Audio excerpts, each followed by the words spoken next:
¿Qué tal? Muy buen día. Es el anhelo de mi corazón que podamos estar juntos en familia, que podamos disfrutar este tiempo y que busquemos a Dios, que no dejemos de leer su palabra, que no dejemos de orar y que no dejemos de estar en comunicación vía mensajes o de alguna otra manera con nuestros hermanos en la fe, porque eso es bueno. ¿Qué tal, Ministerios Betel? Es un gusto saludarles, es un gusto estar aquí. Quiero agradecer de antemano a nuestro hermano pastor, a nuestro hermano Constantino, por la oportunidad que nos da de estar en este lugar y poder dirigir este mensaje y poder compartir con ustedes. De igual manera a nuestro hermano Miki, pastor de la iglesia también, y a todos ustedes, porque es un privilegio poder estar en esta hora del día compartiendo con ustedes. ¿Qué les parece si hacemos una oración para poder empezar? Vamos a platicar un poquito, vamos a reflexionar, vamos a meditar en la palabra, porque la palabra de Dios es viva y eficaz y el anhelo de mi corazón es que pueda ser de bendición tanto para usted como para mí. ¿Les parece bien? Padre Dios, en esta tarde te doy gracias por la oportunidad que nos das de poder reunirnos, Señor. Aunque no estamos juntos, Señor, estamos unidos en el corazón, Señor, y en el espíritu. Por eso estamos juntos. Te alabo, te bendigo y quiero rogarte que este mensaje, que esta palabra, Señor, sea de utilidad para tu pueblo, sea de utilidad para tu iglesia, que sea de bendición para todos nosotros y que podamos, Señor, ser gente que se atreva, Señor, a crecer en la dimensión que tú quieres y anhelas para tu iglesia. Recibe la gloria, Padre, en el nombre de Jesús. Amén. Pues quiero comentarles y quiero comenzar con lo siguiente. Al leer las Escrituras podemos encontrar enseñanzas muy valiosas y muy poderosas que son útiles para nuestra vida. Estamos viviendo momentos muy interesantes, momentos muy difíciles y momentos críticos en todo el mundo. Si prendemos el televisor vamos a ver noticias y vemos escándalos, vemos revueltas, vemos movimientos masivos. No solamente ha sido el tema de la pandemia o de la cuarentena, están pasando cosas en el mundo. Y para ello el Señor nos está instando, nos está motivando para que podamos ser gente que busquemos su presencia, busquemos su sabiduría y podamos entonces estar listos para los planes y propósitos que Él tiene para su iglesia en este tiempo. Quiero que pensemos en un momento en uno de los libros, en los libros de las Crónicas. En el Antiguo Testamento esos libros fueron escritos precisamente con la finalidad de que el día que los judíos regresaran a su lugar de origen, ellos tuvieran, a través de la lectura de esta porción de las Escrituras, pudieran reconectarse con su historia, pudieran reconectarse con su pasado, pudieran reconectarse con su cultura e incluso con su religión. Y de hecho esto sucedió así después de que el rey Ciro emitió el decreto a través del cual él autorizó a los judíos que estaban en Babilonia y en Persia que pudieran regresar a su lugar de origen, es decir, a Jerusalén. Esa es la importancia de estos dos libros, pero específicamente en el primer libro de las Crónicas, te quiero decir que hay algo muy importante. Este primer libro gira en torno a dos temas muy importantes. Uno, la historia genealógica de Israel y en segundo lugar, el reinado del rey David. Pero inmerso en estas historias, inmerso en todos estos capítulos que conforman el primer libro de las Crónicas, hay algo muy importante. Y es que en este libro podemos encontrar cómo hay una manifestación de la mano de Dios, una manifestación de sus planes y de sus propósitos en medio de acontecimientos que ocurrieron en los días en los cuales David iba a ser coronado rey sobre la nación de Israel. Y para ello es importante entender que Dios tenía bajo control las cosas. Dios estaba llevando al pueblo de Israel en una etapa de cambio, en un proceso de transición. Y vamos a pensar en lo siguiente: si hiciéramos una lectura general de algunos capítulos con los cuales pudiéramos resumir lo que estamos platicando, lo que estamos hablando, te quiero comentar lo siguiente.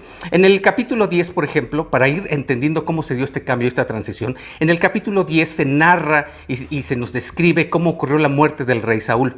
En el capítulo 11 se narra también el establecimiento o la proclamación de David como rey. En el capítulo 12 es un capítulo muy interesante porque narra cuál era el carácter y cuál era la integridad de los guerreros que conformaron la fuerza militar con la cual se apoyó David para realizar toda su obra. Y de los capítulos 13 al capítulo 15 hay algo muy interesante.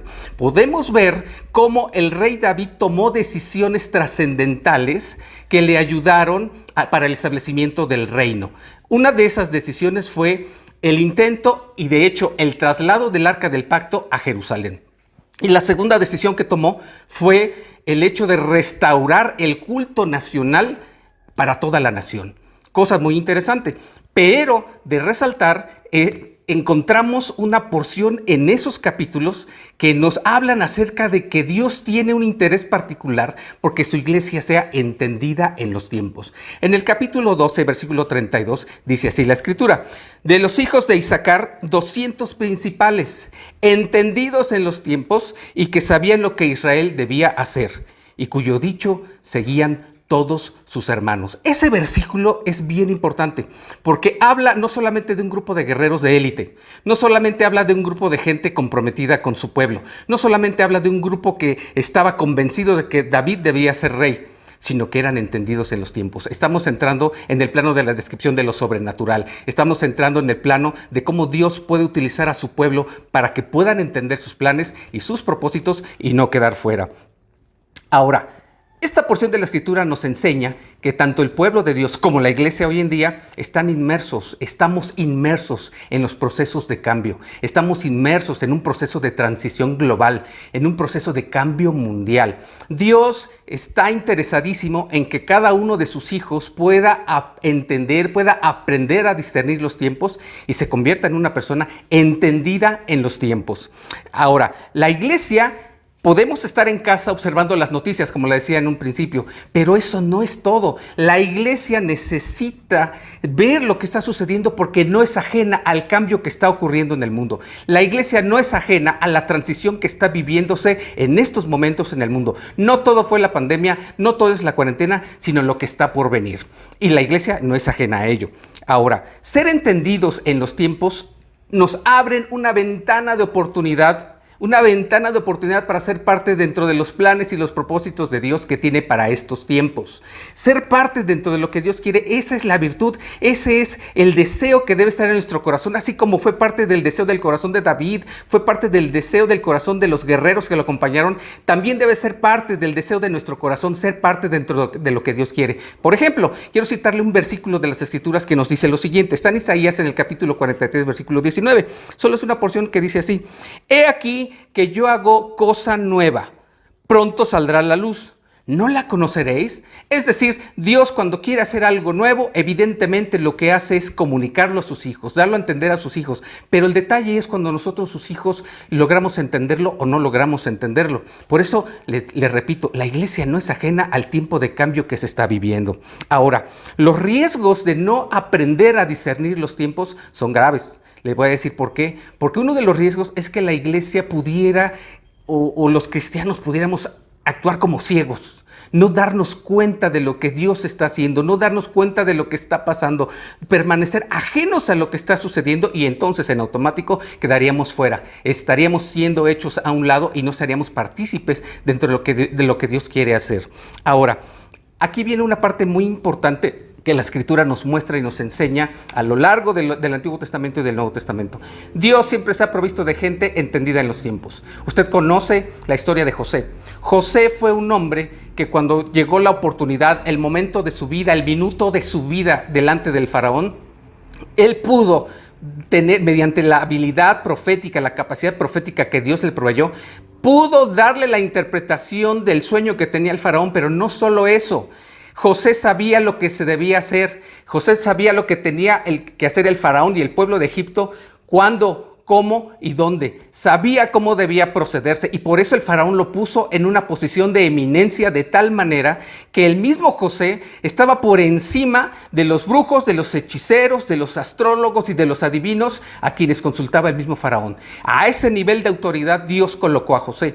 Otro ejemplo es el profeta Daniel. De igual manera, Dios le proveyó de un don, de una habilidad profética sobrenatural para poder entender. Fíjese, en ese momento ni José ni Daniel eran la persona primaria o la primera persona que recibe el mensaje de Dios, sino que fueron Faraón y en el caso de Daniel, Nabucodonosor. Sin embargo, a través de la habilidad profética comprendieron lo que Dios quería hacer y es un trato en donde estaba inmersa una nación. En el caso de José era Egipto, pero no solamente era para Egipto el tema abarcaba el mundo antiguo y en particular Dios quería y Dios tenía planeado colocar a uno de sus hijos en una posición de privilegio y de eminencia a fin de salvaguardar a su gente. En el caso de Daniel, de igual manera, Dios tenía planes y fíjese, cuando él le interpreta el sueño a Nabucodonosor, de igual manera Dios permite que sea colocado en una posición de eminencia, en una posición de privilegio, por encima de los adivinos, de los hechiceros, de los sabios, de la gente que servía a Nabucodonosor. ¡Wow! Gente entendida en los tiempos. Y si brincamos un poquito en nuestra Biblia hacia el Nuevo Testamento, vamos a poder ver a los magos de Oriente. Este caso en particular es muy confrontante para mí. Le voy a decir por qué. Porque resulta que los magos de Oriente no eran parte del pueblo de Dios. Sin embargo, ellos tuvieron la capacidad de entender los tiempos. Sabían que estaba por cumplirse, por llegar al cumplimiento profético, la palabra de Dios a través del nacimiento del Mesías. Y ellos, sin ser parte del pueblo de Dios, lo sabían. Y le digo que es confrontante porque en ese momento los fariseos que representaban el sistema religioso de su tiempo, los fariseos que eran fuertes institucionalmente, que tenían un poder institucional, económico y de influencia sobre el pueblo tremendo, pues ellos no estaban conectados con lo que Dios quería hacer, no estaban alineados con la voluntad de Dios y por ende lo que sucedió es que actuaron como ciegos, porque no es una cuestión de juzgarlos, simple y sencillamente es que los fariseos, teniendo al Mesías enfrente, no pudieron reconocerlos debido a la ceguera que los cubría y que los embargaba. Sin embargo, los magos de Oriente, viniendo de lejos, viniendo de tierras lejanas, ellos se discernieron y podían saber quién era el Mesías. Y por eso cuando lo encuentran con sus padres en pañales, ¿qué fue lo que sucedió? Pues doblaron su rodilla y le rindieron adoración al Mesías. Brincando un poquito y quedándonos en el Nuevo Testamento, también se da el caso, por ejemplo, de la iglesia primitiva, los primeros discípulos. La Biblia nos da la evidencia de que los discípulos eran gente entendida en los tiempos. En el libro de los Hechos, en el capítulo 11, hay unos versículos muy poderosos, muy interesantes que nos confirman lo que les estoy diciendo. Dice así del 27 al 30. En aquellos días unos profetas descendieron de Jerusalén a Antioquía y levantándose uno de ellos, llamado Agabo, daba a entender por el Espíritu que vendría una gran hambre en toda la tierra habitada, la cual sucedió en tiempos de Claudio. Entonces los discípulos, preste usted atención, cada uno conforme al que tenía, determinaron enviar socorro a los hermanos que habitaban en Judea. Lo cual en efecto hicieron, enviándolo a los ancianos por mano de Bernabé y Saulo. Gente que pudo entender los tiempos, gente que pudo discernirlos, pero no solo eso, sino que supo qué hacer, cómo, cuándo y dónde. Este versículo es poderoso porque nos enseña que la iglesia primitiva era entendida en los tiempos. Y si la iglesia primitiva logró ser entendida en los tiempos, usted y yo podemos ser también gente entendida en los tiempos, que comprenda los planes, que comprenda los propósitos de Dios y que querramos meternos y ser parte, colaborar con Dios para que se cumpla la visión que Él tiene para este tiempo. En medio del caos, en medio de la crisis, Dios siempre se provee de gente estratégica, de un pueblo estratégico capaz de entender los tiempos y capaz de cumplir con su voluntad. ¿Qué es lo que está cambiando? ¿Qué es lo que está sucediendo? No todo ha sido la pandemia, no todo ha sido la cuarentena.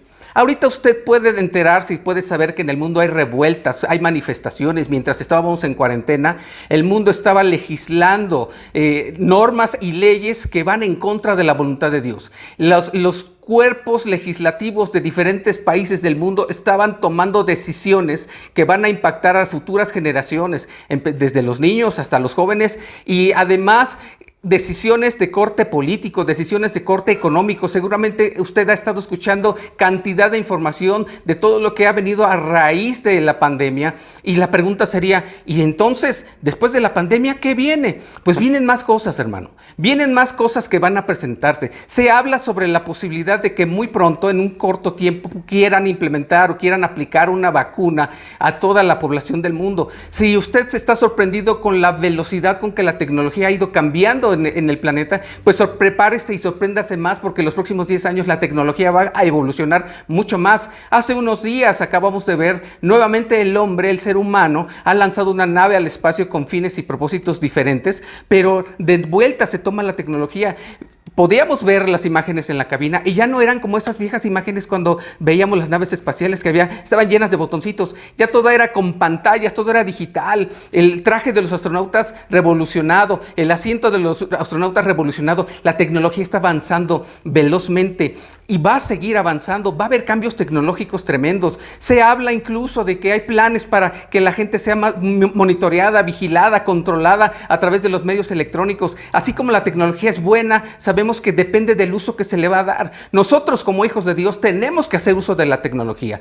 Tal y como hace 8 días nuestro hermano pastor, el hermano Miki, decía, la tecnología, si la usamos conforme al propósito de Dios, es buena. Por supuesto que sí, y tenemos que atrevernos a dar el salto para poder posicionarnos y usar esa tecnología para que pueda ser útil para el reino de los cielos. No podemos quedarnos rezagados. La iglesia no puede quedarse rezagada. ¿Qué está cambiando? Todo. Estamos en medio del cambio de todas las cosas. Los sistemas económicos, los sistemas políticos, las sociedades están cambiando.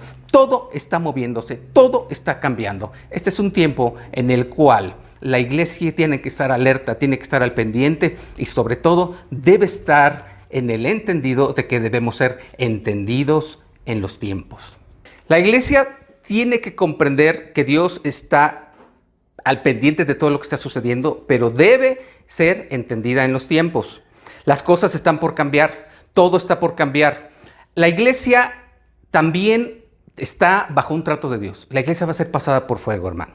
Me cuesta trabajo decirlo porque no nos gustan esas frases, no nos gustan esas expresiones, no nos gusta escuchar que Dios va a tratar con nosotros, porque ¿a quién le gustan los tratos? Sin embargo, Dios es bueno y el trato que haga con su iglesia es para su bien, para su beneficio. Cuando Dios ha tratado a lo largo de las Escrituras con su pueblo es con un plan, es con una razón, todo tiene una razón de ser. Dios ama a su pueblo, Dios ama a su gente, pero hay un detalle. Hace un momento le hablaba yo respecto a los fariseos. Los fariseos eran un grupo religioso muy poderoso institucionalmente, pero ellos fueron confrontados por medio de Jesucristo. El nacimiento de Jesús y la realización de su ministerio fue confrontante para los fariseos. Fue una manera en que Dios trató con el sistema religioso de su tiempo para poder confrontarlos, porque es el modelo que está fortalecido en la institucionalidad y en el poder económico. La iglesia tiene que ser tratada también por Dios, porque la Escritura nos enseña que el juicio comienza por la casa. Si todo va a cambiar, si los sistemas económicos van a ser diferentes, si los sistemas políticos van a ser diferentes, si la sociedad está cambiando, la iglesia no es ajena a ello. Y Dios pretende llevar a la iglesia a una nueva dimensión, a una nueva etapa. ¿Cuál es la idea de tratar con la iglesia? El trato es el siguiente. Es necesario que el modelo de iglesia en donde el poder institucional es el que sobresale tiene que ser confrontado. ¿Por qué? Porque la iglesia se ha distanciado del modelo, de la forma y naturaleza original con el que fue pensado y creado por Dios, cosa que podemos constatar cuando leemos el libro de los Hechos. La iglesia no puede seguir siendo fuerte institucionalmente, es decir, de acuerdo al statu quo. ¿Qué es el statu quo? El statu quo es la cultura dominante de las ciudades, de las naciones y de las culturas, evidentemente. Cuando una iglesia se hace de lado y se adapta al contexto de la cultura dominante, entonces se hace fuerte institucionalmente, incluso puede ser fuerte económicamente y puede adquirir ese tipo de poder de influencia, incluso a nivel político. Pero conforme esto sucede y no se anuncia el evangelio, no se es luz en medio de las tinieblas, entonces la iglesia se va distanciando del poder de Dios, se va distanciando de esa relación con Dios. La iglesia del Nuevo Testamento, la iglesia primitiva, esa iglesia que nació en la sencillez, en la humildad y en el amor del Señor, era una iglesia centrada en Cristo, era una iglesia centrada en la palabra, era una iglesia centrada en el amor sin fingimiento. Por eso la iglesia tiene que entrar en un trato con Dios. No nos gusta quizá escuchar esto, pero es necesario. La iglesia del Nuevo Testamento, la iglesia primitiva, también sufrió, yo pienso, uno de los máximos tratos que podría verse, que podría experimentarse, que podría tenerse. ¿Y cuál es? La persecución. La persecución a veces es necesaria. Mire, simple y sencillamente, si a una congregación le dicen, te reduzco el tiempo para que tengas tu servicio, eso ya en sí es un tipo de persecución. Si a la congregación le dicen, tienes que cerrar tus puertas y no puedes recibir gente, eso ya es un tipo de persecución. Si a la iglesia le dicen, no pueden entrar tus ancianos y tus niños tampoco, ya es un tipo de persecución, porque ya se está restringiendo la libertad, ya se está restringiendo la libertad que se tiene para poder celebrar culto y poder estar reunidos juntos. Sabemos que en medio del asunto pueden entrar temas por seguridad sanitaria, pero ¿saben una cosa? Aunque sea cierto o sea una farsa, la verdad es que la iglesia ha cumplido y debe cumplir con la obediencia, debe cumplir cabalmente respetando las indicaciones de las autoridades. Pero la iglesia entra en un trato de parte de Dios. Va a entrar más todavía en ese trato. ¿Por qué? Porque le voy a decir lo siguiente, escuche. El poder institucional tiene que ser resquebrajado. El poder económico tiene que ser resquebrajado para que crezca en el amor de Dios. Literalmente hay iglesias que han crecido en poder económico. Hay iglesias que tienen canales de televisión. Hay iglesias que tienen cadenas televisivas, pero que no hacen evangelismo, que no ven al pobre, que no ven a la viuda, que no atienden al huérfano. Ya no están centradas en el amor sin fingimiento. Ya no están centradas en el amor nacido de corazón por el hecho de conocer al Salvador, a Jesucristo. Yo quiero decirte, amada iglesia, no debemos tener miedo. Vienen cambios y vienen más cambios. No tengas miedo, iglesia. Dios va a tratar con nosotros y es bueno, es mejor, es necesario. Porque la iglesia que sea bien formada de parte de Dios, que sea formada en carácter, que sea formada en el temperamento que se requiere para lo que está por venir, debe ser una iglesia centrada en Cristo, centrada en su palabra y centrada en el amor. Es tiempo en que podamos voltear y mirar que detrás de nosotros viene otra generación, vienen nuestros hijos, vienen nuestros nietos. Necesitamos formarlos en el conocimiento de la palabra. Necesitamos formar gente entendida en los tiempos, gente que conozca al Espíritu Santo, gente que conozca al Cristo que resucitó, gente que conozca a Dios, gente que conozca su palabra. No podemos salir de alejarnos y distanciarnos de lo que está sucediendo. Necesitamos actuar, necesitamos ir hacia adelante. La gente entendida en los tiempos es gente que sabe qué hacer, cómo, cuándo y dónde. Tenemos que aprender de los personajes bíblicos que Dios ha permitido queden registrados en la Biblia. Pero te voy a decir algo, iglesia. Prepárate, porque las cosas van a seguir cambiando. La pandemia no fue un asunto de moda, no fue un asunto de mera noticia nada más. No, quizá no lo experimentamos del todo en el lugar en donde vivimos. Quizá no fue tan radical la aplicación de decisiones gubernamentales. Pero ¿sabes algo? Esto tan solo es una introducción, es una probadita de lo que está por venir. La iglesia ha sido llamada por el Señor para brillar, para ser luz en medio de las tinieblas. Iglesia, te quiero decir lo siguiente. El tiempo de las iglesias poderosas institucionalmente ha terminado. Es el tiempo del remanente. El tiempo de la comodidad está por terminar. Dios tiene planes y Dios busca gente dispuesta, gente entendida en los tiempos, gente entregada a Dios, gente apasionada por Dios, gente enamorada de Dios, gente que esté dispuesta a ser luz y sal aún en medio de cualquier tipo de persecución. Este es el tiempo en el cual necesitamos estar juntos, unánimes, en amor y buscar a Dios sin cesar. Pronto estaremos juntos. Pronto nos volveremos a ver reunidos en la congregación y podremos alabar a Dios. Quizá no bajo las mismas características de libertad que teníamos, pero eso no debe impedirnos. El maligno no puede espantarnos. El maligno no debe hacer que nosotros retrocedamos en lo que hemos logrado. El maligno no debe intimidarnos. El que tiene que preocuparse es Él, porque la hora es avanzada y está cerca la noche. Y para nosotros, como decía el apóstol Pablo en la carta a los Romanos, el tiempo está cerca. Está pronto el día del regreso de nuestro Señor, de nuestro Salvador, nuestro Jesucristo. Oremos. Padre Dios, en esta tarde queremos darte gracias porque tú eres bueno con nosotros, porque tú nos amas, porque tú tienes un interés en particular porque tu iglesia crezca en amor, crezca en conocimiento, crezca en discernimiento, crezca en el entendimiento de los tiempos y que sea una iglesia valiente, una iglesia que no se amedrente ante lo que esté por suceder. Padre, quiero pedirte en el nombre de Jesús que a los líderes de las iglesias les des sabiduría, a los líderes de las iglesias les des entendimiento, les des inteligencia, les des, Señor, un corazón limpio y puro, porque algo que nos muestra también la Escritura es que esos hijos de Isaacar no solamente eran guerreros, no solamente eran entendidos en los tiempos, sino que también era gente que era perfecta de corazón. Por eso sabían que Dios estaba haciendo algo y sabían que era bueno y era necesario respaldar a David para que él se volviera y se convirtiera en el rey de Israel, el nuevo rey de Israel. Señor, ayúdanos a entender los tiempos. Señor, ayúdanos a comprender lo que está sucediendo. Ayúdanos a saber qué es lo que está pasando, pero ayúdanos a actuar, a ser gente como José y como Daniel, que supieron lo que había que hacerse. No queremos, Señor, ser avergonzados, como sucedió con los fariseos, Señor. Tuviste que enviar gente de otras latitudes, gente que no te conocía, pero que sí sabía que el Mesías había nacido. Señor, queremos ser gente entendida en los tiempos, sensible a la voz de tu Espíritu. Queremos ser gente que te sea fiel siempre. Gracias en el nombre de Jesús. Amén.